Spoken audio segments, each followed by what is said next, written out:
All right. Thanks for staying with us on TVC Breakfast, the Friday edition. Time to take a look at the papers this morning, and the headlines are begging for attention. You can be sure of that. But you know what? It's 24 hours to the election. To the election, yes. Exactly. And so we're going to try to stay within, limits, if you get my point. Let's just start off with the Punch. Banks' instant pay transactions hit 2.5 million on Val's Day. Of course, yesterday was Valentine's Day, February 14. Did anybody get any gift? Oh, yeah. The Punch Are you one of the beneficiaries of this 2.5 million in fact, transactions? I must tell you that, over the years, yes, I was advocating that. Well, so many, that's not to say it hasn't been the other way around, but so many guys have been in fact, the perception is that the guy who should take the lady out. Yes, what's wrong with that? The guy that? should buy the gifts and all of that. It's not a bad thing, it's beautiful. But we are also advocating that it should happen the other way around. Okay, sometimes. Yes. Sometimes. Yeah, and it happened yesterday. I was taken out and I had a great time yesterday. Wow. Which is good. At least let the tables turn a little. Let's enjoy this thing small with the way you guys All right, that's a good one. Lots of gifts. But do you know that Americans actually spent about $30 billion on Valentine's Day? Oh yeah, of course. When it comes to Val's Day and some of these things, the West, countries in the West, find a way of having fun with this thing more than it's just catching up with us. Now gradually. Imagine how much that will actually do to the economy. It's actually that's the economy. That's the real. That's the real economy. The like exactly. That's the real economy. So it's beautiful. Okay. So for us to even record 2.5 million transactions, it's beautiful. It's good. It's a good one. And a chunk of that is coming certainly from Lagos. You can always you can be sure of that. Certainly. Okay. So the headline here is polls. FG shuts borders as police restrict vehicular movement. Of course, that's from 12. From noon today until the elections on Sunday are done with. Yes, and of course there's a rider there. Hoodlums in military uniforms attack INEC vehicle. Yes, INEC has been at the receiving end of all kinds of violence, if you like. 3 INEC offices, burnt down. We have not heard yet about the outcome of the investigations. Behind, could you refer to this as arson attacks, or were they just, accidental accidents? Well, the one in, the one in Isialangwa South, where PVCs were burnt, it was said to be. It was an act of arson, but over 4,000 PVCs exactly. burnt. But INEC has reassured that it's been mopping up PVCs, not PVCs, the other device, the card reader. They've been mopping up in other places, to make up for the ones destroyed in Isialangwa. No, in Anambra. In Anambra, sorry. In Oka, of course. Yeah. Okay, so moving on, what else do we have here? Flight ticket purchase by politicians' families, expatriates rises as polls near. Is it deja vu? I recall, just before the 2015 election, you had the situation where a lot of people were a bit apprehensive. Every time we move towards election, general election like this, people will have It is concerns. always like that. Yes. The point there is, like all hell will be let loose. A lot of politicians will move their children. In fact, sometimes to Ghana, sometimes to South Africa, Kenya, or maybe to London and New York. Just for the weekend. Just for the weekend. Okay. Just for the weekend. The weekend where there is election. Just move them away. Everybody just have some holiday. fun and all of that. But we need to face the realities. Those are Nigerians who are actually supposed to be part of the system, to part of the voting process. Yes. But besides that, there are so many average Nigerians, so-called average Nigerians. A lot of people move back to their homes in their villages and all of that to be part of the processes there. Yeah, absolutely. But those who are leaving the country, especially politicians' families, are actually making their way to Dubai, to the UK, the traditional places where Nigerians usually would go. Of course, the whole idea is, okay, let's just travel out and wait and see how things turn out. But you know what? Remember the days of Andrew? Don't check out. Don't check out. Nigeria is ours to salvage, and we must do it we have together. to stay and do it together. Okay, what else do we have here? Lagos landlords demand compensation for demolished properties. Okay. Yeah, that's...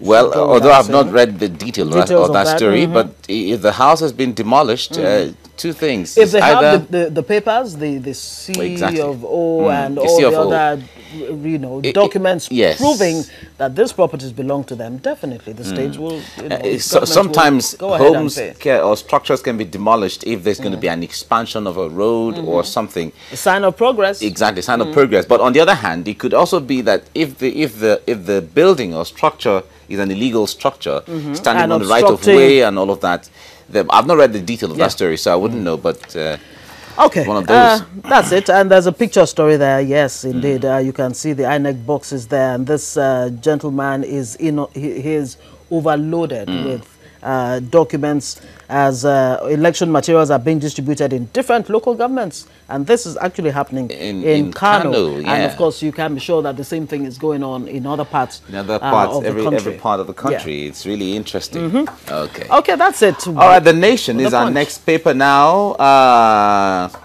Police deploy 55 CPs in states.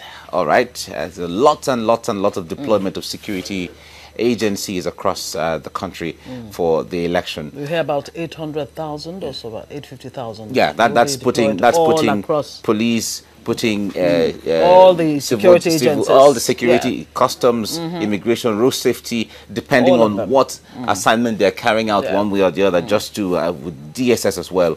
So it's really interesting. It's really an interesting one. But some are already even asking the fundamental question as to whether this deployments really is enough for a population like ours. 850,000 security agencies all across the country. If you were to do a breakdown, would it be sufficient for each? Well, the point is, the point is, a lot of discretion goes into this deployment, because the fact that there's an election day doesn't mean that the original assignment of road safety or the regional assignment of customs, or immigration will be suspended. So because you have to leave some officers to be on ground to handle their primary assignment, while some are deployed for the national assignment of the election. And of course, the acting IG, Muhammad Adamu, did say that police detailed to VIPs will be withdrawn. I think there was something like that, that they will actually we heard that from the last. We heard that from the last 3 IGs, and we were thinking he has come to stay, but we're still here, one way or the other. All right, Shetima, Governor of Borno State, why I was attacked. That's a few days ago. The news filtered in how his convoy was attacked by elements of the Boko Haram. He's saying that, well, these elements, they want to keep up their propaganda stuff just to create fear amongst and people. Make it look like we're able to attack the governor and all of that. Yeah, but he's saying that security agencies are in control and all of that. So we just hope it remains that way. Now, federal government closes land borders from 12 noon today. Yeah, we talked about it.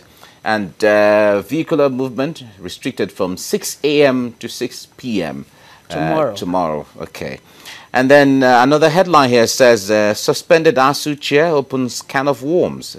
Still the issues in Ambrose Ali University in Ekpoma. Well, the university system seemed to be is trying to be very firm against the issues of sexual harassment. All right. But the ASU chairman is saying this is not about sexual harassment. There are issues within the university that he has been trying to ask questions about. He's been asking the vice chancellor. In fact, from this kind of worms, the so-called kind of worms that have been mentioned here, the story is trying to say that he has been trying to ask questions for the VC to make public or account for about 5.5 billion naira, you know.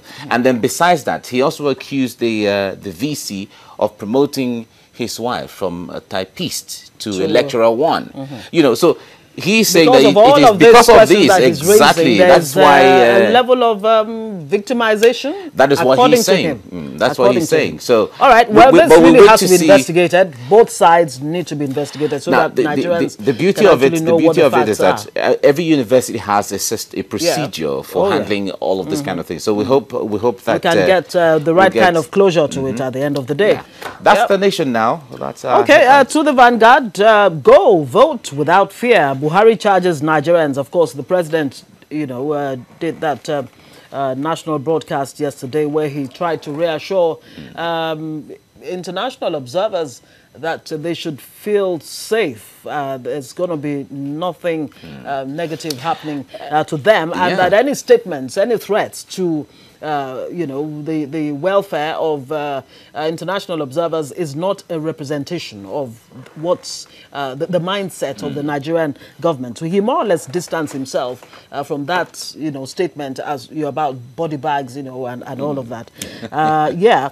Okay, what else do we have here? Buhari Clinton speak after cancelled Nigeria visit. Of course, former U.S. President Bill Clinton was meant to be part of the peace accord on Wednesday. Yeah, and he decided not to show. According to him, his being around was already being, you know, politicized somewhat, and he didn't want to be part of that. To be part of that. And of course, that's to be misunderstood for that matter. To be misunderstood. Thank you. That's it. What else do we have here? Don't be partisan. Acting CJN warns election tribunal judges. Of course, he did swear them in, or inaugurate, if you like, not too long ago, some weeks back.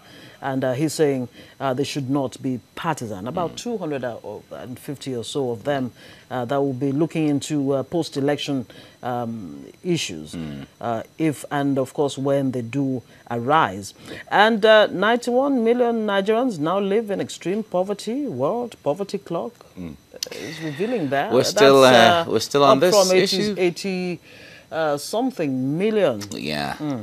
Well, we hope that things, that's why Nigerians are going to the polls, is for them to decide how these things will play out, who handles what, and so on. And the picture story there shows election observers who arrived, the European Union election observers. And we also have the Commonwealth, the AU, the ECOWAS, they all have their different delegation into Nigeria. Because the point there is, the election in Nigeria is what sets the tempo or the tone for the entire continent. That's why they have always said that if anything happens to Nigeria and the election and so on, then it will have a ripple effect. It will have a very, the West Africa sub-region, and of course the sub-Saharan, the entire Africa. Yeah, the entire Africa, and indeed the global community. So that's to tell you Nigeria how important is quite very central. One of the 10th largest democracies in the world, and the largest democracy in Africa. So really, a lot is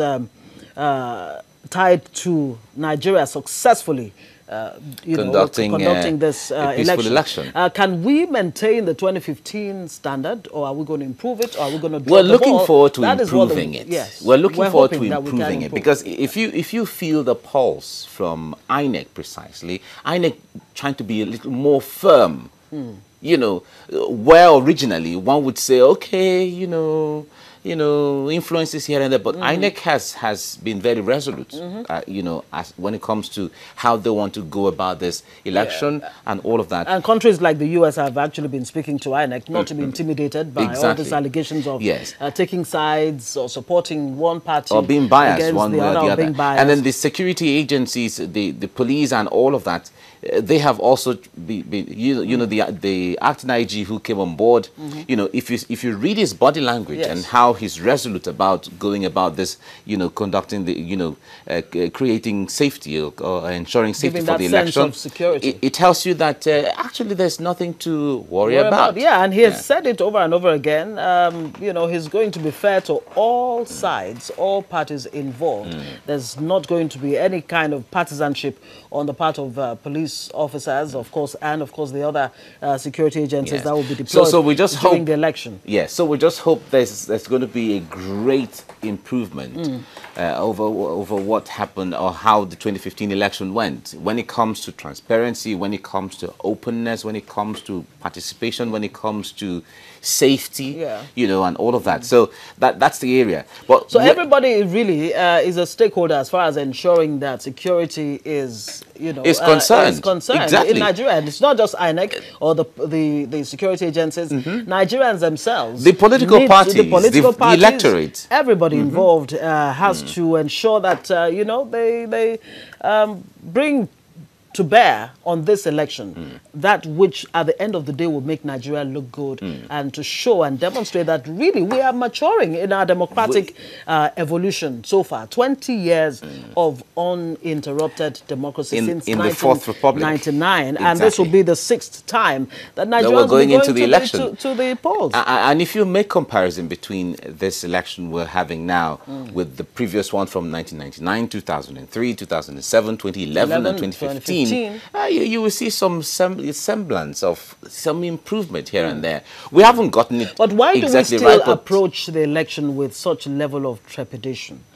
No, why do we have this constant sense of, fear, for want of anxiety. a better word? Thank you. Anxiety is the word. Maybe it's normal, or maybe it goes to show that, well, maybe we still really haven't. No, it's not yet Uhuru. It's not Uhuru yet. Yes. But the point there is that we're getting there gradually, because the point there is the security agencies and all of that have to ensure that they midwife that culture of Nigerians even getting used to a process where just go vote and leave. Let it be a festival before they start to withdraw. Yeah, but gradually. when you start hearing things like go there, vote, and defend your vote. The defense of the vote just totally means keep an eye on what's going on. Yeah, keep an eye. It doesn't have to. It doesn't have to do with situation where like people are saying, like it's done in other parts of the world, where e-voting really is the norm. You just vote in the comfort of your living room or your office. Nobody even knows that elections are going on. But in true terms, at the end of the day, you just hear the results. Yes, and, but if you follow that, Nigeria may not necessarily be ripe for an all-round electronic voting process yet. It may not be, but can we begin the process of e-voting? Where that can be tested, where that can be tested will be in the area of during the staggered elections. In some of the states, for instance, you could decide to use one of the states as a litmus test. Like we had Anambra governorship election at a time, we had Ondo governorship election at a time, we had Ekiti, we had Osun. So it is in some of these states they could test one of these innovations to see how successful it will be before you decide they carry it out, spread it across the country. Yeah? But I know that as time goes on, some of these things will start coming in gradually, because if you see how elections are conducted in South Africa or in Kenya and all of that, people just go and have fun, especially in South Africa, where it's just like a festival. Like a festival. Exactly. So we're looking forward to times where schools don't necessarily have to be shut down. Borders don't need to be shut down. Restriction of movement doesn't have to be, and all of that. But there has to be all the infrastructure and all of the mechanism to make that happen. Now, speaking of these shutdowns, maybe we need to even begin to find out from the financial experts or economists, what it costs Nigeria shutting down the economy, more or less, for a one-day, not even a one-day affair. It's sometimes a few hours during a public holiday. For tomorrow, the elections are supposed to start registration from 8 a.m. Until about 2 p.m. Now, within these hours, what does it cost Nigeria to shut down a system where schools, the borders, everything is on lockdown? Well, on the other hand, one would say, well, we will shut down. It might cost Nigeria millions of dollars or billions of dollars. But will it be worth it at the end of the day? Will it be worth it if you open the system and keep it open, and then the system, or the voting process is jeopardized or is one way or the other, or is compromised or is undermined? So these are things one looks at sometimes when these kind of decisions are taken. Well, there's so much more to a democratic culture than just going to the polls. You know that. Oh, yes, yes. Going to the polls is like the icing on the cake, but there are other things, that have to play out to show that really we're maturing in our democratic they talk about the rule of law. Culture. The rule of law is an aspect, because when there's a pronouncement of a court, do you need a policeman or a military man or any of those to instill? You just obey the court. The court has said so, and so it should be obeyed. Whether you're a government or you are a citizen, whatever it is, you are an agency or institution, or it has to be. Like they say, without the rule of law, there is no democracy, and without democracy, you really cannot have the rule of law. Exactly. So these two must go hand in hand, or if you like, pari passu. You know, those two elements are the things that actually demonstrate that really, truly, we are making progress as a people. Well, and, you know, just like we have said earlier, as Nigeria goes, so goes the rest of the African continent. Exactly. And indeed, the rest of the world. So much really lies on us. This is a responsibility that we must take very, very seriously. Exactly. Yeah. All right. That's the paper review this morning now. We'll take a breather and then we get into discussing our issues. We'll be looking at several aspects. It's going to be all about the elections. It's going to be fluid today. Yeah. It's going to be a potpourri of a lot of things that concern election and our democracy since independence, even up until now. So stay with us on TVC Breakfast.